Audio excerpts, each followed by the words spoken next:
another midfielder, and we touched on him earlier, Declan Rice. We have to talk about him.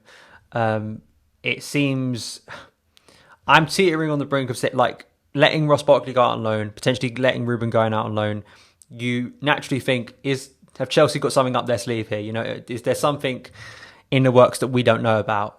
We spoke a lot on the Byline podcast about Declan Rice, and I know you're a massive fan of him, and Yeah. you think he's basically almost like essential to just maybe fixing our midfield balance problem. Firstly, do you think the deal can happen before the transfer deadline? I think so. I think so. I mean, I'm not. Whilst I say a lot about Declan Rice, and I think he has obvious qualities, and I think that he'll fit the squad nicely, I'm not, unaware that he still has a lot to improve on. You know, it comes across with a lot of people that want him at the club that he's some sort of unbelievable top level footballer that's going to come in and instantly improve things. That's not exactly what it is. However, he is, when Mark Noble's not playing, he is a club captain of a massive club. West Ham are a massive club. He has over 100 Premier League games, which is huge for a player aged 21. He is a regular in the England national team. Those are all things that are massive for us to have. He's so vocal. If you ever watch the team play, you'll constantly hear Declan Rice just bah, bah, bah, bah, bah, constantly going on. And we need a bit of that. We do. And, I think, depending on your age, obviously it differs for people that are slightly older, but we've been used to seeing in the Premier League quite aesthetically pleasing football in the last 5 years or so. And actually, I think what people have slowly realised is that's not always the way. And Declan Rice is going to properly get stuck in, and he's not scared of playing anyone. I think he looks ready to step up. I think people often bash it as an irrelevant point, but I think existing chemistry, as we can see by Chelsea's side, learning to get to know each other is an important thing as well. I think it'll also allow Kante a bit more freedom. It would allow Kovacic a bit more freedom. And Gilmour, when he comes back, who I think is a vital player for us, it will give those guys a bit of freedom, because you can be confident with Declan Rice next to you that he's going to really try his absolute hardest to win that ball back. And he's going to win the aerial duels, and he's got the ability to play a forward pass. And let's not forget, he can score from outside the box as well. He's a very, very promising young player. And once again, because he's not the most attractive and aesthetically pleasing player, I have people at me on Twitter all the time about, what about Thomas Partey, or what about Alwar? And I'm like, okay, yeah, Thomas Partey is a great player. Alwar a great player, but I don't know if they're exactly what we need. Partey more so than Alwar would fit the system, but again, that is not how it is. I think Lampard wants Premier League proven players for the most part, unless you obviously Werner, he was world class last year. Ziyech, same goes. So I think he wants Premier League players. He wants young talent. This is a 5-year project. In 5 years' time, Declan Rice is going to be 26. That's crazy. That's like entering prime for a holding midfielder. In 5 years' time, Gilmour's going to be 23. It's really startling that we're still so young, even in 5 years' time. So you need to think that all these transfers and rumours and plans are for the future. They're not just for the here and now. And quite frankly, we're not going to win the league. Look at Liverpool. Liverpool look like they're never going to lose. City look fragile, but still they're going to be first or second. There's no doubt. We need to focus on our game and really improve. And I think Declan Rice could be a key player to that, because I think he's a bit more no nonsense. I really do like Jorginho. I think he's got qualities that few players in Europe have, but I don't think it's working at the club. I really don't. And I see rumours linking him to Arsenal, and that I see working really well for him. Be a bit of a shame, because you don't want to sell him to a Premier League rival, let alone Arsenal. But he would kill it at Arsenal. But it's not working at Chelsea the way you expected it to work. And I think Declan Rice would fit the bill more so than pretty much any other player.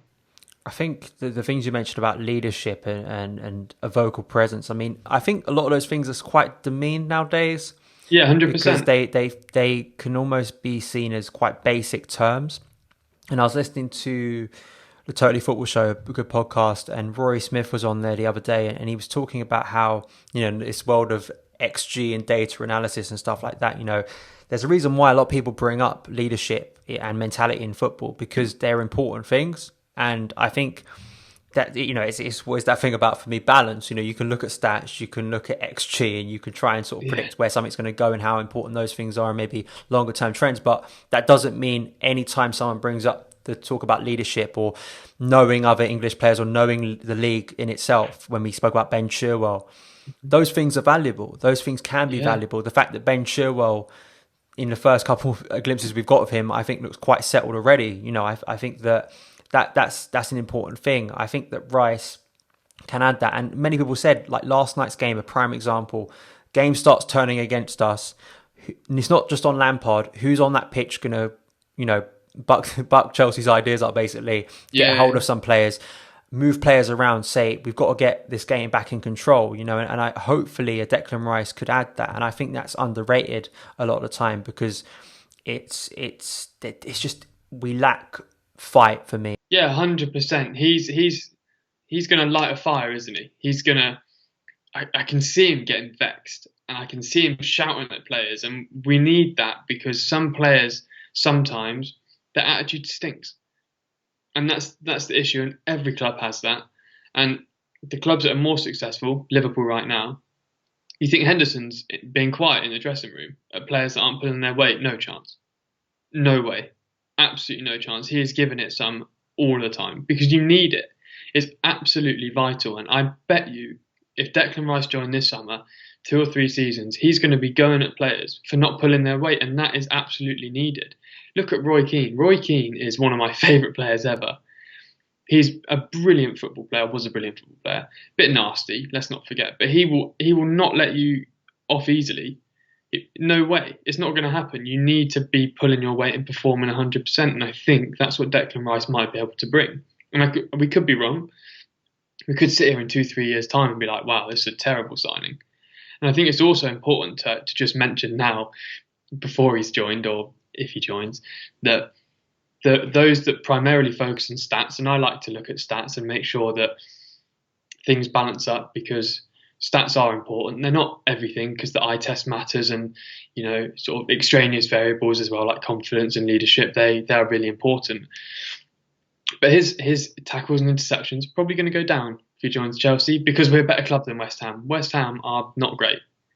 Really not great. They had a good result against Wolves, but they had a good result against Everton last season, but for the most part were terrible. So his tackle interception numbers, aerial duels perhaps, might decrease at Chelsea, but that's kind of what you expect from a defensive midfielder who's gone from a club that's constantly on the back foot to a team that typically we're on the front foot more so than we're on the back foot. And I think people need to have that in their heads before he joins, because the way that it seems the Chelsea fan base is, and I think there are other fan bases that are similar, like Arsenal, for example, where it's so conflicted, you're going to have people straight away looking to find negatives in his performance. And they'll pick out those things when actually it's just because he's gone to a better team. Yeah, it's also like you look at goalkeepers as well. Goalkeepers will be playing for like a relegation side, and they have to deal with a lot. Jordan Pickford for Sunderland had a lot to do. He moves to Everton, and even though that's not like the massive sort of jump of playing for a relegation side and playing for a title challenging side, you're still playing for a side in Everton who are going to dominate games more than Sunderland will. And, I think 100%. Another thing as well, and I agree with you, I think that just a difficult question, because I think it's something that I think we have to address. If the deal doesn't come through, and Liam Toomey wrote a really good piece on this about Chelsea's balance problem in midfield, what does Lampard do? Because he hasn't got Gilmour, I don't think, for a couple of months. I mean, back in July when he got injured, it was apparently going to be, what was it? It was like they were saying October, November. I mean, we're nearly in October now. I think that's my massive concern. If Rice doesn't come in, I think Lampard will have to be pragmatic and will have to sort of maybe reserve some of his more attacking ambitions, which may as well negatively affect us during the season. I mean, my worry is if there's no Declan Rice, and that is the balance, sort of solution, what does he do? I think it's a difficult question, isn't it? I'm putting Reece James at DM. And like you said about Dave, I put Aspi in a similar bracket to Thomas Muller. Now, Thomas Muller last season, let's have it out. He was arguably, besides De Bruyne, the best creative football player in Europe. Obviously, Messi excluded as well. He had the most assists in Europe. Excellent. But typically, Thomas Muller is a player who makes the absolute most of his abilities, like Lampard did. He isn't the quickest, isn't the strongest, isn't the greatest finisher, but he's so intelligent. And Aspi is so intelligent. And I think that he's going to learn to be a bit more quick-witted, and even though he's exceptionally intelligent already, to make up for his slight lack of pace. And if Declan Rice doesn't come in, I'm putting Reece James in the midfield because he can play the ball. Yeah. He wants to put us on the front foot. He done it for Wigan. It's not even the worst. It's not the worst shout. I mean, it's changing things up. It's a bit unconventional, and there'll be people watching this that'll be like, "What's he on about?" But he's done it before, and it's not so alien. That would be my only sort of way to fix it, really. Or you stick with a Kante, Kovacic, and then when Gilmour comes back, midfield and pivot, and you try and work with that. And that's also fine because Kante is our only world-class player. Kovacic is not far off being a world-class player. He's a top professional football player. But yeah, in terms of adding presence to the midfield, I think it's not too far-fetched to think maybe Reece James could give it a go. What about an outside shout? I got this on a question I answered on my channel a few months back. Christensen as a DM. I knew it was going to be Christensen as well. Yeah, possibly. That could be an outside shout as well. Yeah, possibly. He plays there for Denmark sometimes. He's very good on the ball. I also would be willing to give that a go. I just don't know whether Chelsea fans in general will give Lampard the time to experiment with certain things, because if one thing goes wrong, they're going to come at him so fast. They're going to be so abusive, and it depends whether he's got the confidence to really try something like that. And it could work, it might not, you don't know. But there are some solutions within the squad.